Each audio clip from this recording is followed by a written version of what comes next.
Hi అండి. నమస్తే. తెలుగు నవలా శ్రోతలకు లక్ష్మి కథల ప్రపంచానికి స్వాగతం. ఎద్దనపూడి సులోచనారాయణ గారు రచించిన మీనావన్ అనే నవలను వింటున్నాం కదండి. ఈరోజు ఈ వీడియోలో మనం పార్ట్ 6 వినేద్దామండి. మర్నాడు నేను నిజంగా ప్రయాణానికి సిద్ధం అవడం చూసిన అత్తయ్య తెల్లబోతూ కొడుకుతో, కృష్ణ, మీనా ఈ పూట వెళ్తానంటుందిరా అంది. కృష్ణ ఆ పూట తోటకి వెళ్ళలేదు, ఇంట్లోనే ఉన్నాడు. ఈ సంభాషణ వంటింట్లో జరుగుతుంది. నేను ముందు గదిలో జడ వేసుకుంటున్నాను. అదేమిటి, ఇంకో వారం ఉంటానందిగా, ఇంతలో ఏమొచ్చిందట? ఏం తెలియనట్టుగా అడుగుతున్నాడు కృష్ణ. నువ్వేదో అని ఉంటావు అంది రాజేశ్వరి. నేను ప్రయాణం మానుకోనని, ఇవాళ వెళ్ళి తీరుతానని లేవగానే చెప్పాను. రాజేశ్వరి ముఖం చిన్నబుచ్చుకుంది. నాతో ఆ విషయం గురించి ఇంకేమీ మాట్లాడకుండా అవతలికి వెళ్ళిపోయింది. నేను వెళ్ళిపోతాననడానికి వాళ్ళ అన్నయ్య కారణమై ఉంటాడనే అనుమానం రాజేశ్వరిలో కలగడం నేను గమనించాను. నేనా అన్నాడు కృష్ణ. నువ్వే, లేకపోతే ఇంకెవరుంటారు? నిన్న అన్నం తెచ్చినప్పుడు తన మనసుకి బాధ కలిగేలా ఏదో అని ఉంటావు. నేను క్షణంసేపు రాజేశ్వరి నిర్భయత్వానికి విస్తురపోయాను. కృష్ణకి కూడా వెంటనే నోటమాట రాలేదులా ఉంది.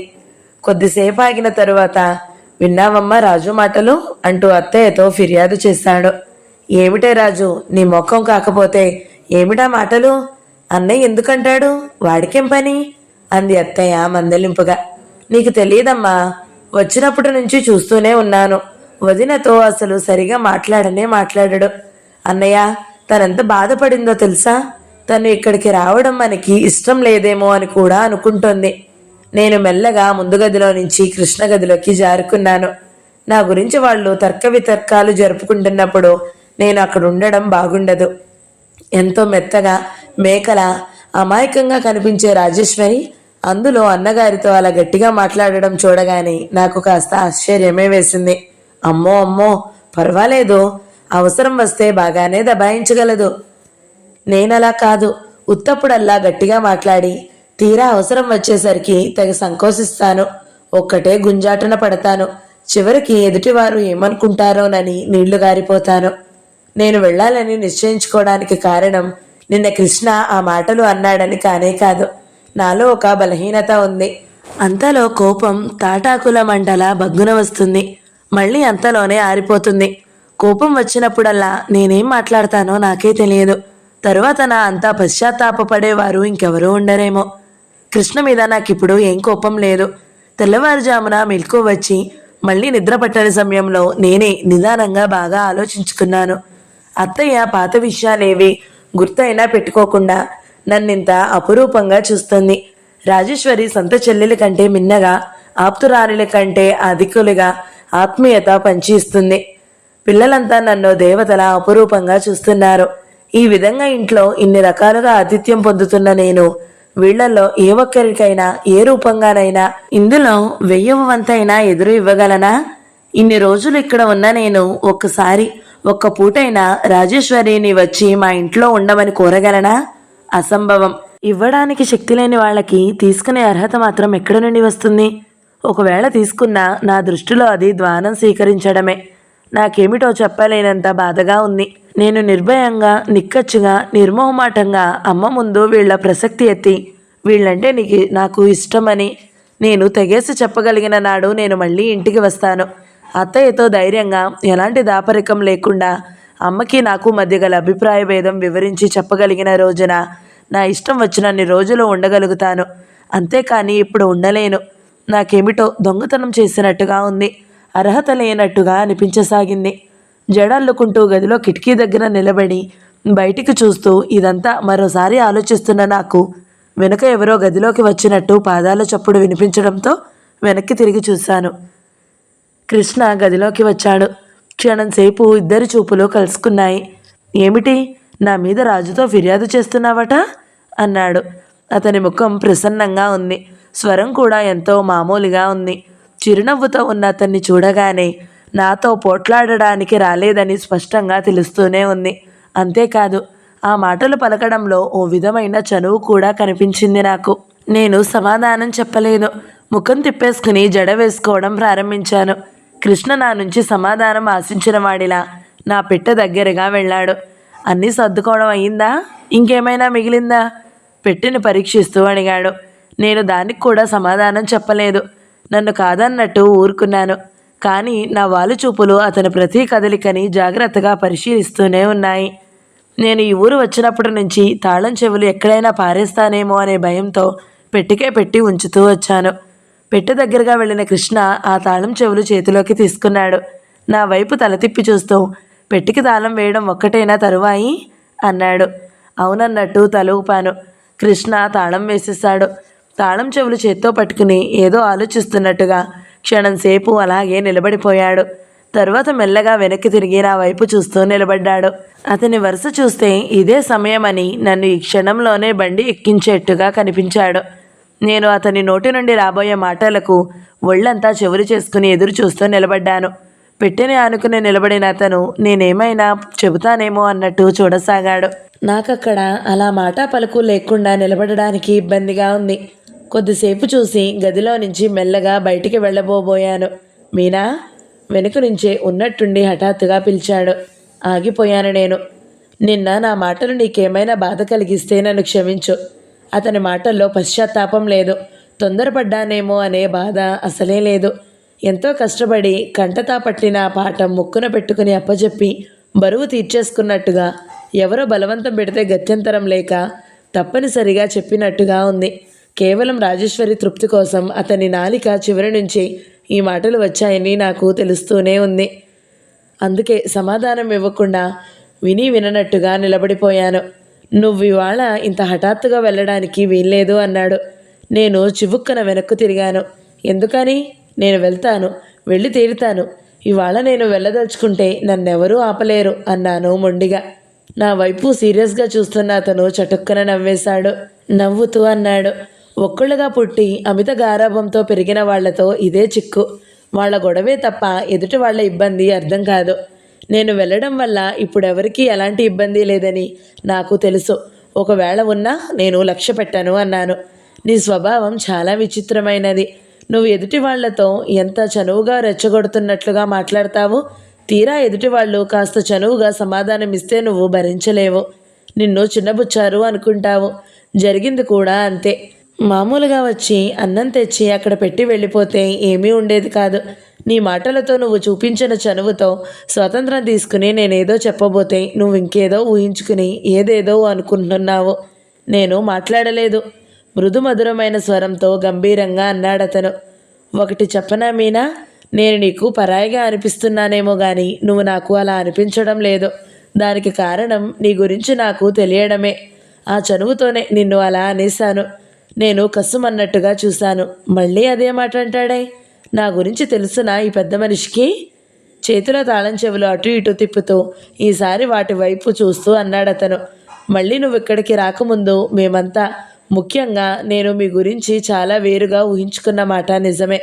కానీ నువ్వు వచ్చిన కొద్ది రోజుల్లోనే నువ్వు నా చెల్లెలతో అమ్మతో కలిసిపోయిన తీరుని చూసి నా అభిప్రాయం పూర్తిగా మారింది. మీ అమ్మ అంత జాగ్రత్తగా నిన్ను పెంచింది. ఆవిడ అంశలేవి నీకు వంటబట్టకపోవడం విచిత్రంగానే ఉంది నాకు. నేను అతని మాటలు విననట్టుగా దువ్వుతున్న జుట్టునే ఇంకా గట్టిగా దువ్వసాగాను. కొద్దిసేపు ఆగి మళ్ళీ అన్నాడతను. ఈసారి తలెత్తి సూటిగా నా వైపే చూస్తూ అన్నాడు.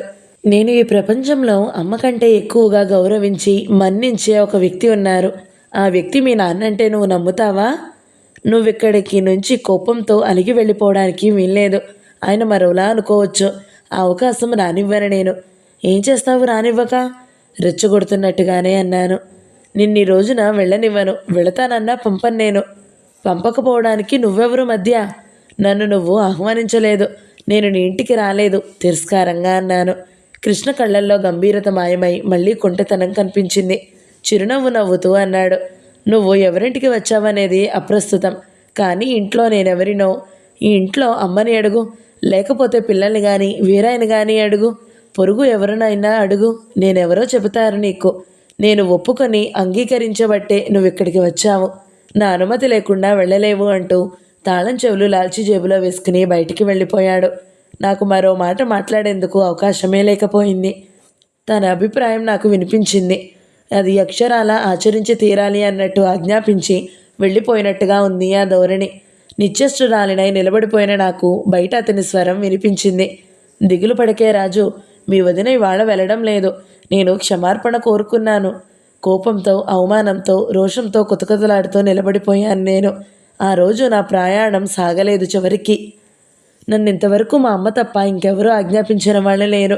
మా అమ్మైనా సరే ఆజ్ఞాపించినట్టు మాట్లాడితే నాకు చెడ్డ కోపం వస్తుంది. వాళ్ళు కాదన్నా పనిచేసి తీరాలని వెర్రి పట్టుదల వస్తుంది.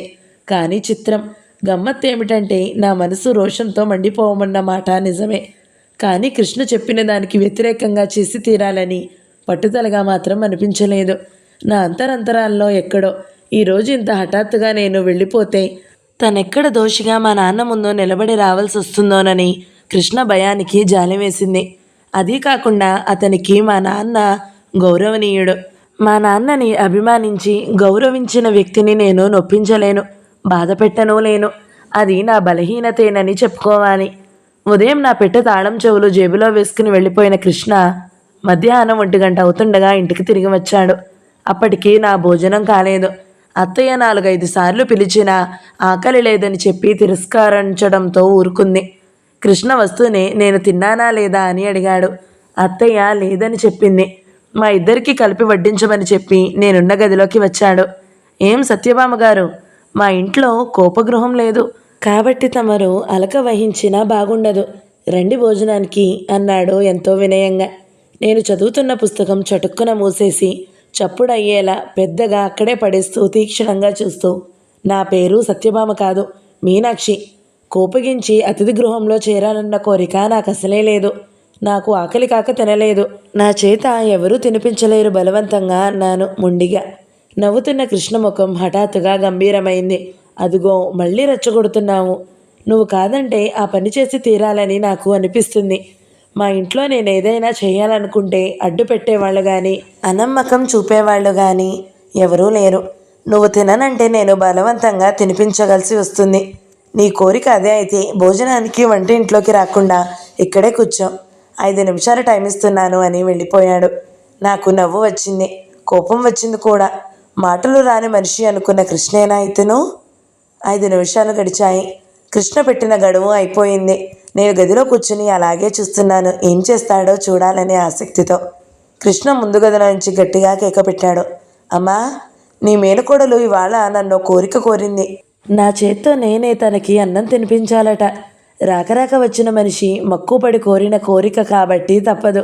అందుకే ఇంతసేపు అన్నానికి రాకుండా కూర్చుంది. ఏం చేస్తాం, గిన్నెలో అన్నం కలుపు, తప్పుతుందా కోరి తెచ్చుకున్న తర్వాత అన్నాడు. అత్తయ్య నిజంగా గిన్నెలో పట్టుకు వస్తుందేమోనని భయం వేసింది. కంగారుగా లేచి వంటింట్లోకి పరిగెత్తాను. అక్కడ వాల్చి ఉన్న పీట మీద కూర్చుంటూ, అత్తయ్య, నీ కొడుకు అసాధ్యుడు సుమా, ఏమో అనుకున్నాను అన్నాను కోపంగా. అత్తయ్య నవ్వింది. నేను వచ్చిన ఇన్నేళ్లకి కృష్ణ హఠాత్తుగా ఇప్పుడు చనువుగా ఆ ఇంట్లో మిగతా అందరిలా మాట్లాడడం ప్రారంభించాడు. ఆ రోజు మొదటిసారిగా నేను అతను పక్కపక్కన కూర్చుని భోజనాలు చేశాము. ఆ రోజంతా పాదం కొద్దిగా ఎత్తి వేస్తూ నడిచిన నాకు మర్నాడు సాయంత్రం అయ్యేసరికి పాదం బాగా వాచి భారం అయ్యింది. కాలు కింద పెట్టగానే పోటు సలుపు ప్రారంభమైంది. రాజేశ్వరి దూరం నుంచే నా పాదం చూసి, ముళ్ళు ఇంకా లోపల ఉండిపోయి ఉంటుంది, అందుకే అంత నొప్పి చేసింది అంది. రాజేశ్వరి తను అంటుకొని ముళ్ళు తీస్తాను దగ్గరికి రమ్మంది. కానీ అత్తయ్య ఒప్పుకోలేదు. ఈ మాత్రం దానికి నువ్వు అంటుకోవాలా, అలా రమ్మను, నేనే చూస్తాను అంది. అత్తయ్య ఆదేశం ప్రకారం నేను దొడ్లో అరుగు మీద కూర్చున్నాను. అత్తయ్య ముక్కాలి పీట తెచ్చి నా ముందు వేసుకుని కూర్చుని, ఏది చూడని అంటూ పాదం తీసుకుంది. ముళ్ళు ఉన్నట్టుంది అంటూ ఆవిడ పిన్నుని తీసుకుని వాచిన చోట గుచ్చగానే నేను కెవ్వుమన్నాను. ఆవిడ చేతుల్లోంచి చటుక్కున నా కాలు లాగేసుకుని భయంగా చూస్తూ, వద్దులే అత్తయ్య, ఉంటే ఉందిలే అన్నాను. ఏమిటి వదినా, మరీ చిన్నపిల్లలా చేస్తావు? అది తప్పకుండా తుమ్మ ముల్లే అయి ఉంటుంది. రేపటికి విరిగిన చోట ఉంటుందో ఇంకా లోపలికి పోతుందో. ఇప్పటికే చెప్పకుండా అశ్రద్ధ చేశావు. కేకలు పెడితే పెట్టిందిలే, నువ్వు తీసేయమ్మా అంది రాజేశ్వరి తల్లితో. అత్తయ్య మళ్ళీ నా పాదం చేతుల్లోకి తీసుకుంది. ఆవిడ ముట్టుకోకముందే నేను కెవ్వమన్నాను. నా అరుపులు విని కాబోలు కృష్ణ దొడ్లోకి వచ్చాడు. అతను ఈరోజు మధ్యాహ్నం కూడా తోటకి వెళ్ళలేదు. ఎవరో ఆచార్యులు గారట. ఆయన రాజేశ్వరికి సంబంధం ఉంది, వివరాలు చెప్పడానికి వస్తాను, కృష్ణుడిని ఇంట్లో ఉండమని కోరుతూ కబురు చేశారు. 3 గంటల నుంచి ఆయన కోసం కృష్ణ అత్తయ్య ఎదురు చూస్తున్నారు. 3 దాటింది, 4 అయింది, 5 కావస్తుంది. మధుని పిలిచి ఆచార్యులు గారిని పిలిపించుకురమ్మని కృష్ణ వీధిలో ఎదురు చూస్తున్నాడు. ఏమిటిది? ఏమైంది కాలికి? నేను పెడుతున్న కేకలకి కంగారుపడి పరిగెత్తుకుని వచ్చిన వాడిలా గబగబా అడిగాడు. ఏం లేదురా, కాలిలో ముళ్ళు విరిగింది. అది ఏ ముల్లో ఏమో తీద్దామని చూస్తుంటే పాదం ముట్టుకొనివ్వడం లేదు అంది అత్తయ్య. ముల్లా? ఎప్పుడు విరిగింది? ఈ మహారాణి చెప్పులు లేకుండా నడిచిందెప్పుడు అన్నట్టుగా చూస్తూ అడిగాడు. నిన్న నీకు అన్నం ఇచ్చి వస్తుంటే విరిగిందట. నా తరపున రాజేశ్వరి సమాధానం చెప్పింది. ఓ, కృష్ణ అర్థమైంది అన్నట్టుగా చూశాడు. ఈ మాటల సందడిలో మళ్ళీ అత్తయ్య ప్రయత్నించబోయింది. విలవిలలాడుతూ అత్తయ్యని తోసినంత పనిచేసి కాలు లాగేసుకున్నాను. కామేశ్వరి మణి కుతూహలంగా వినోదంగా చూస్తున్నారు. అబ్బా, నేనింకా ఏమిటో అనుకున్నాను. ఈ కాస్త దానికే ఇంత కంగారా? నువ్వు లేమ్మా, నేను చూస్తాను అన్నాడు కృష్ణ. వద్దు వద్దు, పాదాలు చివర్ల వరకు చీర కుచ్చెళ్ళు కప్పేసుకుంటూ తల తిప్పుతూ అన్నాను. చిచ్చి, అతను నా పాదం పట్టుకోవడం ఏమిటి అనిపించింది ఆ క్షణంలో నాకు. ఏమోరా, ఆ అమ్మాయి కేకలకి ముళ్ళు మాట ఎలా ఉన్నా ముందు నా గుండె దడ వచ్చేస్తున్నట్టుంది అంటూ అత్తయ్య పీట మీద నుంచి లేచింది. కృష్ణ అత్తయ్య లేచిన చోటకి వచ్చి కూర్చున్నాడు. చూపించుకోవదినా, అన్నయ్య తీస్తే అసలు నొప్పే తెలియదు. చాలా చురుగ్గా తీస్తాడు, రెప్పపాటిలో లాగిస్తాడు. ఒకసారి నాకు తీశాడు. రాజేశ్వరి ధైర్యం చెబుతున్నట్టుగా, సగం బ్రతిమలాడుతున్నట్టుగా లాలిస్తూ అంది. నేను ససేమిరా ఒప్పుకోలేదు. కృష్ణ నా అభ్యంతరాన్ని లక్ష్య పెట్టలేదు. నా అంగీకారం కోసం చూడనూ లేదు. నా పాదం తన చేతుల్లోకి తీసుకుని అత్తయ్యని పిన్ను ఇవ్వమని అడిగాడు. అతను నన్ను తాకగానే నా శరీరమంతా విద్యుత్ ప్రసరించినట్లు ఒక్కసారిగా జువ్వుమంది. అతని స్పర్శ చక్కిలిగింతలు పెట్టినట్టుగా అయింది. అతని వైపు చూడడానికి ఇష్టపడని దానిలా ముఖం తిప్పుకుని రాజేశ్వరి వైపు చూశాను. రాజు నాకు ధైర్యం ఇస్తున్నట్టుగా చూసింది. కృష్ణ పిన్నుతో నొప్పిగా ఉన్న భాగాన్ని నొక్కాడు. గట్టిగా అరిచిన నేను కాలు లాక్కోబోయాను. ఇంత క్రితం నేనలా అనగానే అత్తయ్య బెదిరిపోయిన దానిలా చటుక్కున వదిలేసింది. కానీ కృష్ణ అలా వదలకపోగా ఎడం చేత్తో కదలడానికి వీల్లేనంత గట్టిగా నొక్కి పెట్టాడు. ముళ్ళు కోసం చూడడం ప్రారంభించాడు. నా ప్రాణం పోతున్నట్టే అనిపించింది ఆ బాధకి. చేపలా గిలగిలలాడాను. అత్తయ్య రాజేశ్వరి ఏదో చెబుతున్నారు. మణి కామేశ్వరి నా వైపు జాలిగా చూస్తున్నారు. ఈ మాత్రానికే, ఇంత చిన్న బాధకే అంటూ కృష్ణ నన్ను వెక్కిరిస్తూ నాకు కోపం తెప్పించాలని రెచ్చగొడుతూ తన పని తాను చేస్తూనే ఉన్నాడు. ఆ బాధ భరించడం నాకు అసాధ్యమైంది. చేతుల్లో అతన్ని గట్టిగా తోసేయబోయాను. ఫలించలేదు. నా పాదం బలంగా లాక్కోవాలని చూశాను. రాలేదు. చివరికి అతని భుజాన్ని చేత్తో నా గోళ్ళ అతని చర్మం మీద గాట్లు పడేంత గట్టిగా గుచ్చి పట్టుకుని కూర్చున్నాను. నా నుదుట చిరుచెమటలు అలుముకున్నాయి. 2 నిమిషాల్లో నేను ఊహించిన దానికంటే పొడుగ్గానే ఉన్న రాక్షసు లాంటి ముళ్ళు బయటికి వచ్చింది. ఇదిగో ఎంత పొడుగ్గా ఉందో కృష్ణ అందరికీ చూపించాడు. ఏది ఏది అంతా చూశారు. ఇంతలో మధు, అన్నయ్య, ఆచార్యులు గారు వచ్చారు అంటూ పరిగెత్తుకు వచ్చాడు. ఏమిటమ్మా కమలమ్మ ఈ గలబా అంటూ మధు వెనకే నామాలు పెట్టుకుని నడినెత్తిన పిలకముడితో ఏకాక్షిలా ఒక కంటితో ఆచార్యులు గారు కూడా దొడ్లోకి వచ్చారు. ఏం లేదులేండి అనేసి కృష్ణ మధుని పిలిచి తన గదిలో అల్మారాలో 2వ అరలో ఉన్న ఒక మందు పేరు చెప్పి పట్టుకురమ్మనమని నా పాదం వదలకుండా అలా పట్టుకునే ఆచార్యుల గారితో సంభాషణకి ఉపక్రమించాడు. అత్తయ్య లోపలికి వెళ్ళి గబగబా ఒక కుర్చీ తెచ్చి ఆయనకు వేసి ఎంతో మర్యాదగా, కూర్చోండి బాబుగారు అంది. నాకు కొద్ది దూరంలో కూర్చుని ఉన్న ఆయన ఒకసారి ముక్కుపుడం పీల్చి సంబంధం వివరాలు చెప్పడం ప్రారంభించాడు. ఆయన మాటల్ని బట్టి ముఖ్యంగా తెలిసిన సంగతులివి. పిల్లాడు పాస్ అయింది, స్కూలు ఫైనలే కానీ ప్రైవేట్ కంపెనీలో నెలకి 100 రూపాయలు తెచ్చుకుంటున్నాడు. ఇంటికి ఈ అబ్బాయి పెద్ద కొడుకు. అతనికి 4 ఆడపిల్లలు, 3 మగపిల్లలు ఉన్నారు. తండ్రి హెడ్ మాస్టర్గా రిటైర్ అయిపోయాడు. కట్నం ఎంతలో ఉన్నారు అన్నాడు కృష్ణ. కట్నం మీద పెద్ద ఆశ లేదు. పెళ్లి ముచ్చటగా వేడుకగా అన్ని లాంఛనాలు జరిగితే చాలట. లాంఛనాలంటే? కృష్ణ కనుబొమ్మలు ముడుస్తూ అడిగాడు. ముందు వాళ్ళ పిల్లని చూడనివ్వయ్యా. పిల్ల నచ్చిందంటే తర్వాత అన్నీ మాట్లాడుకుందాము. మనకి తెలిసిన వాళ్లే, పర్వాలేదు. పిల్లవాళ్ళకి నచ్చుతుందనే నమ్మకంతోనే వాళ్ళకి చెప్పాను నేను. చూడడానికి ఎప్పుడొస్తారు? మీకు అభ్యంతరం లేకపోతే ఎల్లుండి. తిది వారం అన్నీ బాగున్నాయి. రేపు నేను బందరు పని మీద వెళ్తున్నాను. ఎల్లుండి నువ్వు తీసుకురమ్మంటే వెంట పెట్టుకుని తీసుకువస్తాను.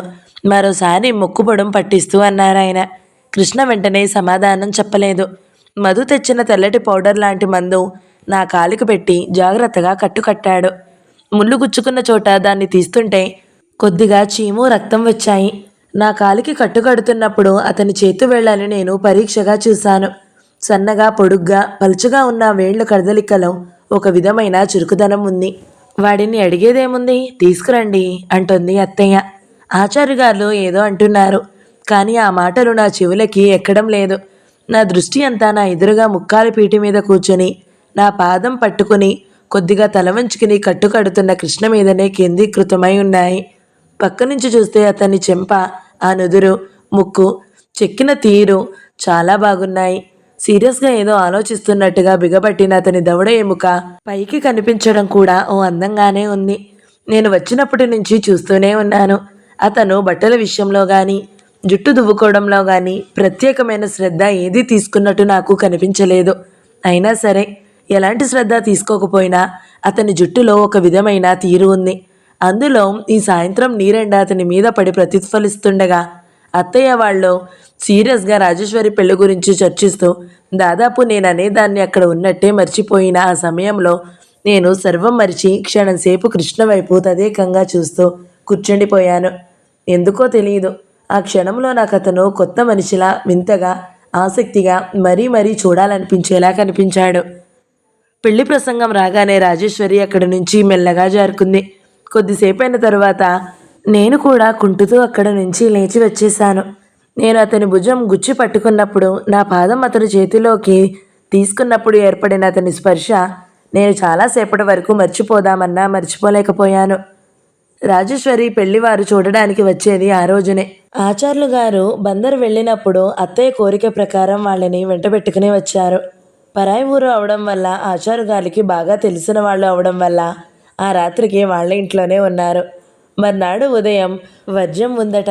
వేళ బాగాలేదు. మధ్యాహ్నం 3 గంటల తర్వాత ముహూర్తం దివ్యంగా ఉందని ఆ సమయంలో చూసేటగా ఏర్పాట్లు చేశారాయన. రాత్రి వాళ్ళు చాలా పొద్దుపోయి రావడం వల్ల కృష్ణ వెళ్ళి మాట్లాడడానికి వీలు లేదు. ఉదయం 9 గంటల వేళ ఆచార్యులు గారు కృష్ణని తీసుకువెళ్ళడానికి వచ్చారు. కృష్ణ అప్పుడే వ్యాయామం చేసి స్నానం చేసి పాలు తాగుతున్నాడు. వాళ్ళంతా వంట ఇంట్లో కూర్చుని మాట్లాడుకుంటున్నారు. నేను స్నానం చేద్దామని బట్టలవి తీసుకుని దొడ్లోకి రాబోతున్న దాన్నల్లా వంట ఇంట్లో సంభాషణ వినిపించడంతో ఆగిపోయాను. వాళ్ళ మాటలు ఏదో నా గురించే చర్చ సాగుతున్నదని చురుగ్గా పసిగట్టిన నా మెదడు ఆగు, వెళ్ళకు, అదేమిటో విను అంటూ ఆజ్ఞాపించింది. ఏకాక్షి అయిన ఆచార్యులు గారు అంటున్నారు, ఇద్దరు ఒక వయసు వాళ్లే. మీ మేనకోడలు ఆ సమయంలో కాస్త ఏ కన్నంగారింటికైనా నసుకుతున్నట్లుగా అన్నారాయన. ఎలా చెబుతామండి, బుద్ధి తెలిసిన పిల్ల ఏమనుకుంటుందో ఏమో. మీరు చెప్పింది కూడా నిజమే. ఈ సంగతి నాకు రాత్రే అనిపించింది అంటుంది అత్తయ్య. ఏమిటమ్మా నువ్వనేది మందలింపుగా అన్నాడు కృష్ణ. అతని కంఠం విసుగ్గా నిష్కర్షగా ఇలా పలికింది. చూడండి ఆచార్య గారు, మీనా ఎక్కడికి వెళ్ళదు, ఇక్కడే ఉంటుంది. అంతేకాదు, ఆ సమయంలో వారికి కావలసిన కాఫీలు పలహారాలు ఆ అమ్మాయి చేతనే ఇప్పిస్తాను. స్కూలు పాస్ కాని మనిషి, వెనుక దమ్మిడి ఎత్తులేని వాళ్ళు ఆ అమ్మాయిని చూస్తే కావాలని ఎలా అంటారు? కానివ్వండి, ఇది కూడా ఒకందుకు మంచిదే. అలా అత్యాశలు ఏమైనా ఉంటే నా చెల్లెల్ని అసలు ఇవ్వనే ఇవ్వను. వ్యక్తిత్వం గుర్తించని వాళ్ళు తాము వచ్చిన పనేమిటో మర్చిపోయేవాళ్ళంటే నాకు పరమాసహ్యము. ఆ అబ్బాయి అసలు రూపం కూడా నాకు తెలుస్తుంది అన్నాడు. మీ ఇష్టం, నాదేముంది అన్నాడు ఆచార్యులు గారు. ఆయన ఆ పలకడంలోనే మొహం మార్చుకున్నాడని తెలుస్తూనే ఉంది. బాగానే ఉంది, రాక రాక వచ్చిన సంబంధం అన్ని విధాలా మనకి అందుబాటులో ఉన్నట్టుంది అని అగపడుతున్నది. ఇది ఇప్పుడే రావాలా? వచ్చిన ఆ అమ్మాయి ఇక్కడే ఉండాలా? మా రాత కాకపోతే? అత్తయ్య స్వరంలో గూడు కట్టుకున్న వేదన, దిగులు నా మనసు అంబుమనలా తాకాయి. నేను చటుక్కున వెనక్కి తిరిగి వచ్చేశాను. నేనంతా ఇంగితం లేనిదాన్ని కాదు. నేను ఆ మాటలు వినడం చాలా మంచిదైంది. వాళ్ళ నిర్మోహమాటం నాకు నచ్చింది. కానీ అత్తయ్య బాధ కూడా నాకు అర్థమైంది. స్నానానికి వెళ్ళడానికి సిద్ధమై బట్టలు తీసుకున్న నేను ఆ ప్రయత్నం విరమించుకుని జడ వేసుకుని బట్టలు మార్చుకుని కృష్ణ పడుకునే మంచం మీద పడుకున్నాను. వ్యక్తిత్వం గుర్తించలేని వాళ్ళు, వచ్చిన పని మర్చిపోయే వాళ్ళంటే నాకు మరమమంట. కృష్ణ నోటి నుండి వెలువడిన వాక్యాలు నా చెవుల్లో గింగురుమంటున్నాయి. అతనికి ఎంత ఖచ్చితమైన అభిప్రాయాలున్నాయి. వాటిని అమలుపరుచుకోవడంలో ఎంత నిర్మోహమాటం అవలంబిస్తాడు. అమ్మ కూడా అంతే. కానీ అమ్మకి కృష్ణకి ఒక తేడా ఉంది. కృష్ణ అమ్మలా ప్రతి చిన్న విషయం ఎదుటివారి నెత్తి మీద రుద్దాలని చూడడు. ఎదుటివారి విషయాలను తన దృష్టిలో ఉంచుకుని అవతలి వాళ్ళు మంచి చెడ్డలతో తూచి యోచిస్తాడు. నాకెందుకో ఒక్కొక్క రోజు గడిచిన కొద్దీ కృష్ణలో ఒక్కొక్క కొత్తదనం కనిపిస్తున్నట్టుగా అనిపించసాగింది. నా కన్నె మనసులో నాకు తెలియకుండానే అతని గురించి అస్పష్టంగా ఒక కమ్మటి కళ రూపొందసాగింది. నాన్న తర్వాత నాకు నచ్చిన మొట్టమొదటి మగాడు ఇతనేనన్న విషయం నాకు బాగా గుర్తుకు రాసాగింది. ఆచార్యుల గారితో వాళ్ళ ఇంటికి వెళ్ళబోతున్న కృష్ణ ఎందుకో నా గదిలోకి వచ్చాడు. నేను ఎప్పుడూ లేనిది పగలు తన మంచం మీద పడుకుని ఉండడం చూసి అతని కళ్ళల్లో లీలగా ఆశ్చర్యం కనిపించింది. పడుకుని ఉన్న నన్ను చూడగానే మొహమాటంగా వెళ్ళిపోబోయాడు. పర్వాలేదులే రా అన్నాను. కృష్ణ వెనక్కి తిరిగి లోపలికి వచ్చి నా తలవైపున ఉన్న అల్మారాలో నుంచి పర్స్ జేబురుమలా తీసి లాల్చీ జేబులో పెట్టుకుంటూ పడుకున్నావేం అన్నాడు. తలనొప్పిగా ఉంది అన్నాను కడతలు నొక్కుంటూ. లేచి స్నానం చేసి వేడివేడి కాఫీ తాగు, అదే పోతుంది చెప్పేసి బయటికి వెళ్ళిపోయాడు. నేను మంచానికి అతుక్కుపోయిన దానిలా మళ్ళీ లేవనే లేదు. భోజనం కూడా తిరస్కరించాను. భోజనం ఎందుకు వద్దన్నానంటే ఒక్క పూట భోజనం మానేసినా ఎక్కువగా ఆలోచించినా నా ముఖం సాయంత్రం అయ్యేసరికి వాడిపోయి సుస్థిపడిన దానిలా అవుతుందని నాకు తెలుసు. మధ్యాహ్నం అవుతుంది.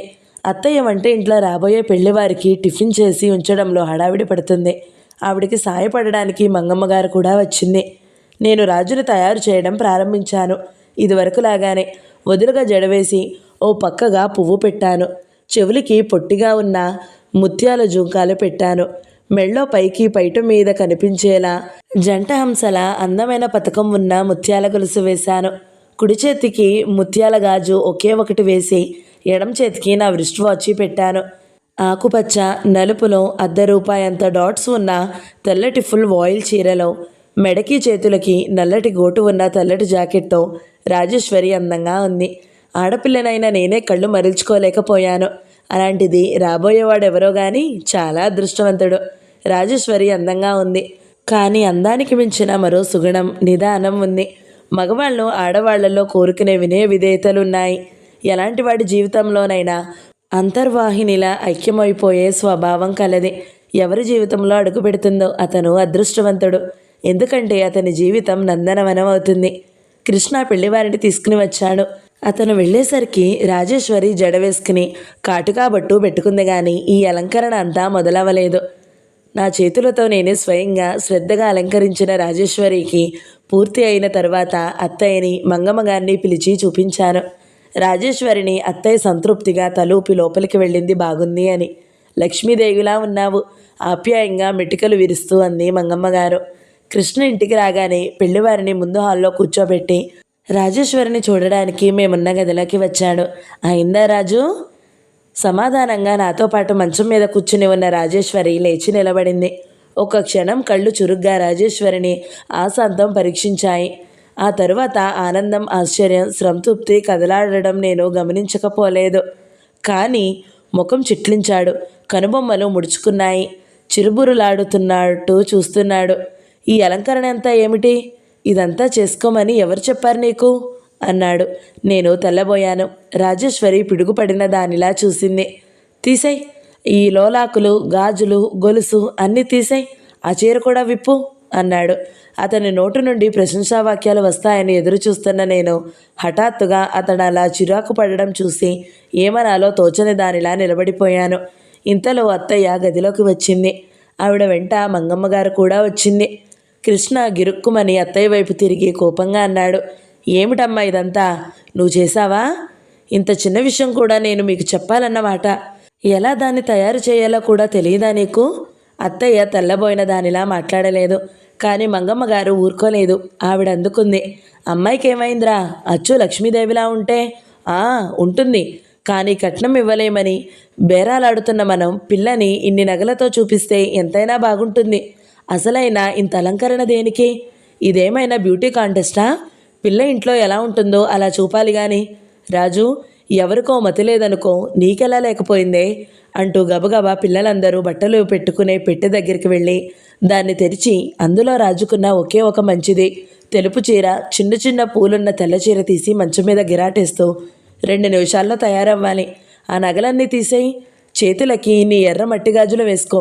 నేను మళ్ళీ ఈ గదిలోకి వచ్చేసరికి నువ్వు సిద్ధంగా ఉండాలి అని ఆజ్ఞాపించి రామ్మ ఈ లోపల వాళ్ళకి కాఫీ పలహారాలు ఇచ్చేద్దామన్నాడు. అత్తయ్య మంగమ్మ గారు కృష్ణ వెనకనే వెళ్ళిపోయారు. నేను రాజేశ్వరి వైపు చూశాను. రాజేశ్వరి ఏడుపు ఆపుకుంటున్నట్టుగా కింద పెదవిని పళ్లతో నొక్కిపట్టి గబగబా గొలుసు గాజులు అన్నీ తీసేసింది. చకచక ఎర్ర రంగు మట్టి గాజులు 4 2 చేతులకి వేసుకుంది. నేను కట్టిన చీర సాటిన్ లంగా విప్పి తన లంగా మీద కృష్ణ పడేసిన చీర కట్టేసుకుంది. అందులో గులాబీ కూడా పీకి మంచం మీద పడేసింది. టైం లేకపోయింది. లేకపోతే జడ విప్పి బిగువుగా వేసుకునేదేమో. ఓడిపోయినట్టున్న నాకు ఈ అవమానం రాజేశ్వరిదా నాదా అనిపించసాగింది. వెళ్ళిన పని ఏమైంది? కాయ పండా? నేను చేయి పెట్టిన ఏ పనైనా కాయ అవడం నువ్వు చూసావా, విన్నావా? ముక్కు పొడుం పీలుస్తూ అన్నాడాయన. అక్కడ నిలబడి ఉన్న నేను ఆ మాట వినగానే అత్తయ్య ముఖం దీప్తిమానం అవ్వడం చూస్తూనే ఉన్నాను. ఏమన్నారు వాళ్ళు? ఆనందాన్ని కుతూహలాన్ని అణుచుకుంటూ ఉన్న స్వరంతో ఆదురతగా అడిగింది. ఏమంటారు? పిల్ల అన్ని విధాలా నచ్చింది. నచ్చుతుందనే నమ్మకం ఉండబట్టే నేను తీసుకొచ్చాననుకో. అయితే కుదిరినట్టేనంటారా? కుదిరినట్టే. మిగతా విషయాలు మాట్లాడుకోవడానికి కృష్ణని వెంటబెట్టుకుని వస్తానని చెప్పాను. నువ్వు ఎప్పుడు వెళ్ళమంటే అప్పుడు బయలుదేరుతాను. అయ్యో నా మొహం నాకేం తెలుస్తుంది బాబుగారు. మీరే మంచి రోజు చూడండి. మీరే రోజు అంటే ఆ రోజు వాడు బయలుదేరి మీతో వస్తాడు. అబ్బాయి లేడా ఇంట్లో? లేడు. లైబ్రరీలో ఏదో మీటింగ్ ఉందని గవర్రాజు గారు కబురు పంపితే వెళ్ళాడు. వచ్చేస్తాడు ఇప్పుడే. సరే నేను వెళ్తాను మరి అంటూ ఆయన లేచాడు. ఆగండి ఆగండి, కాఫీ తాగి వెళ్దురు గాని అంటూ అత్తయ్య వంటింట్లోకి పరిగెత్తింది. ఇప్పుడేం కాఫీ తల్లి, నేను ఇంకా స్నానం చేసి సంధ్య వాచుకోలేదు. ఈ వార్త మీకు చెప్పాలనే ఆత్రంతో చీకటితో లేచి మొదటి బస్సుకే చక్కా వచ్చాను. దేవుడు మిమ్మల్ని చక్కగా చూస్తాడు. మీ పుణ్యం ఊరికే పోతుందా బాబుగారు? అత్తయ్య వంటింట్లోనే అంది. అన్నం కోసం పెట్టిన మరుగుతున్న నీళ్లలో నుంచి కాసిన్ని తీసి ఇత్తడి గ్లాసు నిండా చిక్కగా వేడివేడిగా పొగలు కక్కుతున్న కాఫీ తెచ్చి ఇచ్చింది. స్నానం చేయలేదని తాగనని చెబుతున్న ఆచార్య గారి బెట్టు ఆ కాఫీ చూడగానే సడిలిపోయింది. వద్దంటూనే కాఫీ గ్లాస్ తీసుకుని రుచి చూస్తూ తల పంకిస్తూ, కాఫీ తాగాలంటే నీ చేత్తో కాచిందే తాగాలమ్మా. ఎన్ని చోట్ల తాగాను కానీ నీ చేతి రుచి రానే రాదు. నీ చేతిలో ఏముందో ఏమో అన్నాడు. ఆయన గ్లాసుడు కాఫీ ఊదుకుంటూ ఒక్కొక్క గుక్కే తాగే లోపల అత్తయ్య మరొక విషయం గురించి ఏమిస్తే బాగుంటుందో సలహా సంప్రదింపులు అడిగింది. ఆయన చాలా తేలికగా చెప్పేశారు. ఏముందమ్మా, ఆడపిల్లలందరికీ కలిపి 1116, 2 కాసుల బంగారం అత్తగారికి, 116, పిల్లాడికి వెండి ఉంగరం, పట్టుబట్టలు, మిగతావి మనకు తెలిసినవేగా. పానకం బిందెలు, బొట్టు పెట్టెలు, కాళ్ళు గడిగే పళ్ళెము, ఇవన్నీను. కుర్రాడు మాత్రం ఏమిచ్చినా ఇవ్వకపోయినా ఒక రేడియో కావాలని నోరు తెరిచి చెప్పాడు. రేడియోదేముంది, ఈ రోజుల్లో ఎంత పెట్టినా వస్తుంది. ఇచ్చినా మన అమ్మాయికేగా ఉంటుంది. మర్చిపోయాను, అప్పగింత బట్టలు కుటుంబంలో అందరికీ కాకుండా మరో 4 జతలు ఎక్కువ కావాలన్నారు. పిల్లాడికి 3 మేనత్తలున్నారట. వాళ్ళు పెద్ద హోదాల్లో ఉన్నారు. వాళ్ళకి అప్పచెప్పబోతే బాగుండదు. తర్వాత పిల్లాడికి అమ్మమ్మ తాతయ్య ఉన్నారట. వాళ్లకున్న ఎకరం పొలం వాళ్ళ తదనంతరం ఈ అబ్బాయికే రాస్తారట. వాళ్ళకి పెట్టకపోతే బాగుండదు. ఇంకో విషయం ఏమిటంటే వాళ్ళు ప్రస్తుతం పిల్లకి నగలేమీ పెట్టమని చెప్పారు. వాళ్ళ ఇబ్బందులేవో వాళ్ళు చెప్పారు. కాలం కలిసి వచ్చి అమ్మాయి పేరు బలం మీద ఏదైనా డబ్బు వస్తే అప్పటికి చేయిస్తారట. నగలదేముందులేండి అంది అత్తయ్య.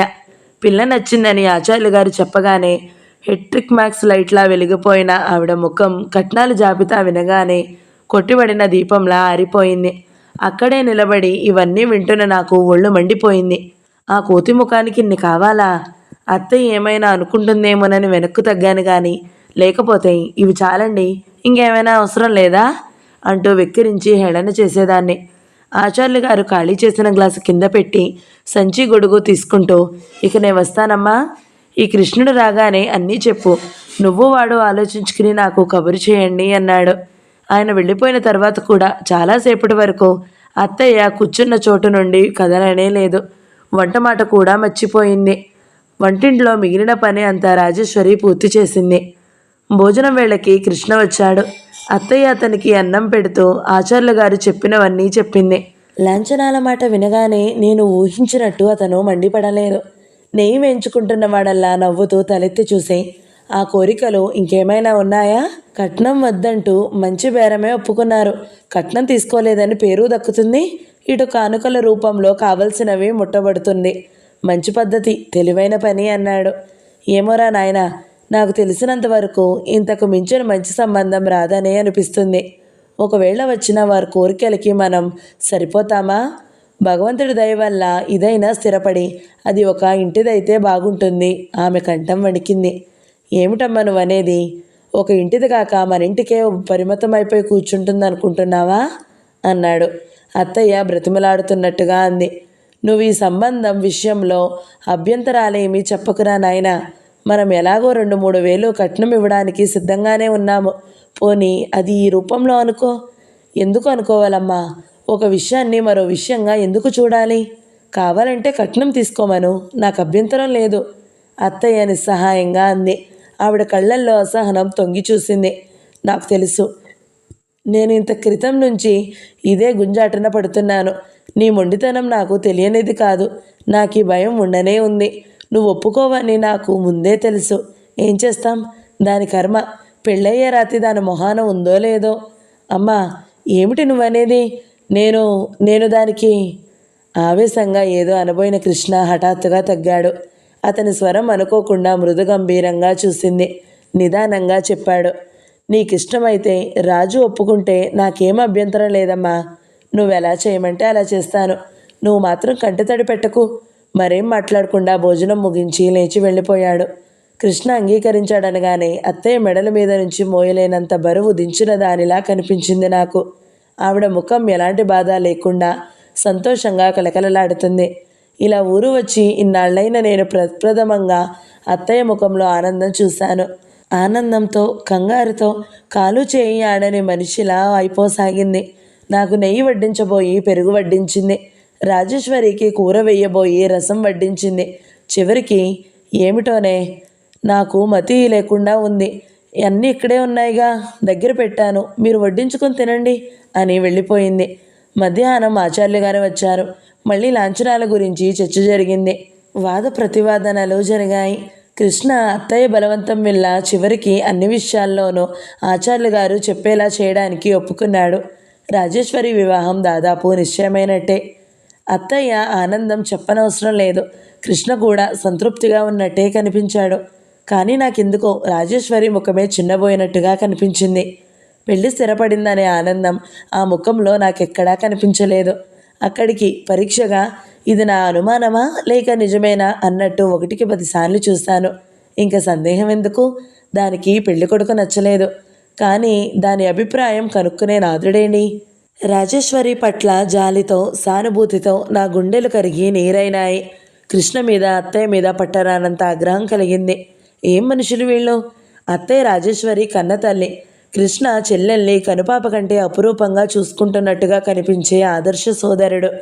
ఆడపిల్ల జీవితానికి ఆయువు పట్టులా ఉన్న ఈ విషయంలో దాని అభిప్రాయం తెలుసుకోనక్కర్లేదా? అసలు ఒక్కడైనా అడగరే? వాళ్ల మెళ్ళో భరించరాలని గుడ్డిబండలా ఎప్పుడు దీన్ని వదిలించుకుందామా అని ఎదురు చూస్తున్న మనుషుల్లా ప్రవర్తిస్తారే?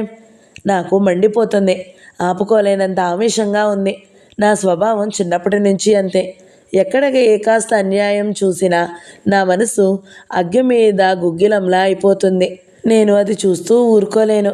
రాజేశ్వరిని ప్రోత్సహిస్తాను. ఎదురు తిరిగి దాని ఇష్టాన్ని నిక్కచ్చిగా చెప్పగల ధైర్యాన్ని నూరిపోస్తాను.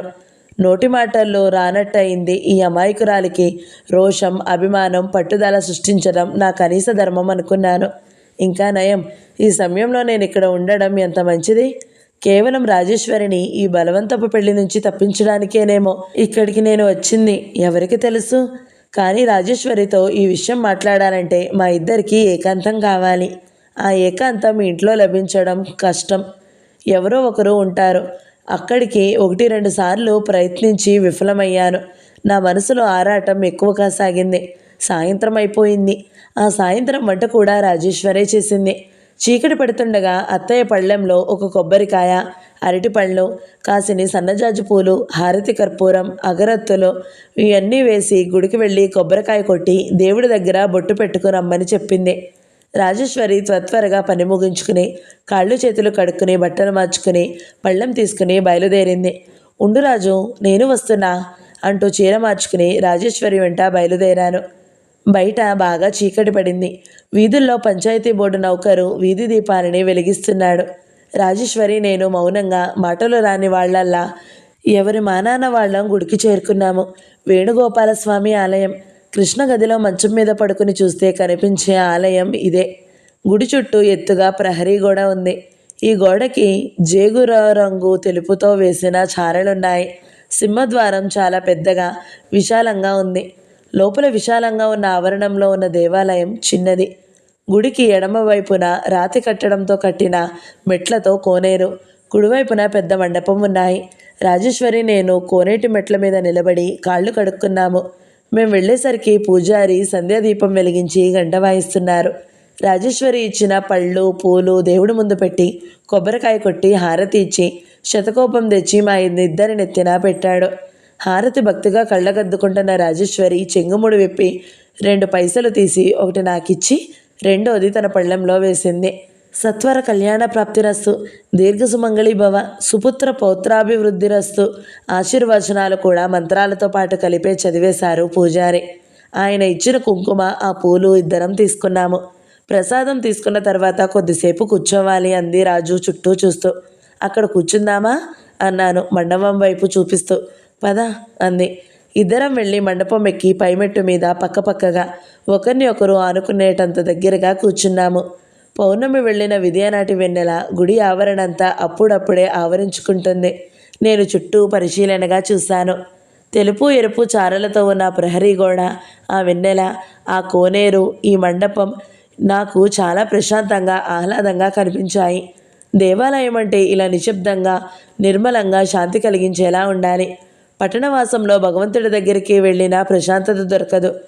అక్కడ కూడా క్యూలు, పూజారుల చేజాపుళ్ళు, టికెట్లు కొనుక్కోవడం, రద్దీగా ఉంటే నగలు పోతాయేమోననే భయం, జరగండి జరగండి, వెనక వాళ్ళకి చోటు ఇవ్వండి అనే అదలింపులు, వీటితో చిత్త నైర్మల్యంతో 2 నిమిషాల పాటు భగవంతుణ్ణి చూసే అవకాశమే ఉండదు. ఎంత విసుగో! ఏ సినిమా హాలుకో ఎగ్జిబిషన్కో వెళ్ళినట్టు ఎప్పుడు బయటపడతాంరా భగవంతుడా అనిపిస్తుంది. మీనా 1 పార్ట్ 6 సమాప్తం. ఈ వీడియో మీకు నచ్చినట్లయితే లైక్ చేయండి, షేర్ చేయండి, మంచి కమెంట్ పెట్టండి. ఇలాంటి మరిన్ని వీడియోల కోసం మన ఛానల్ని సబ్స్క్రైబ్ చేసుకోండి. Thank you so much for watching. నమస్తే.